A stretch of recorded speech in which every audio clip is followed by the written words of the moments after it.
મુખ્યમંત્રી વિજય રૂપાણીએ ફરી એકવાર વિવાદાસ્પદ નિવેદન આપ્યું છે। સાબરકાંઠામાં યોજાયેલ કાર્યક્રમમાં સીએમ રૂપાણીએ પૂર્વ પ્રધાનમંત્રી મનમોહન સિંહની ચાલને રિમોટ કંટ્રોલની ચાલ ગણાવી છે। તો મુખ્યમંત્રી વિજય રૂપાણી કે જેઓ હાલ કાર્યક્રમમાં હતા આ દરમિયાન તેમણે સાબરકાંઠામાં યોજાયેલા કાર્યક્રમમાં પૂર્વ પ્રધાનમંત્રી મનમોહન સિંહને લઈ વિવાદાસ્પદ નિવેદન આપ્યું છે અને પૂર્વ પ્રધાનમંત્રી મનમોહન સિંહની ચાલને રિમોટ કંટ્રોલની ચાલ ગણાવી છે।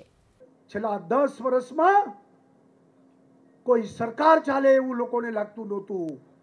પેરાલિસિસ ગવર્નમેન્ટ, મનમોહન સિંહ ન હા પાડે ન ના પાડે, મોઢા ઉપર એક હાવભાવ નહીં અને જાણે રિમોટ કંટ્રોલથી ચાલતા હોય એવી ચાલ પણ એની ખરી। લોકોને વડાપ્રધાન જેવું ફીલ ન થાય અને આ દેશ 10 વર્ષમાં નિરાશા, હતાશા, ઘોર નિરાશામાં આ દેશ ધકેલાઈ ગયો।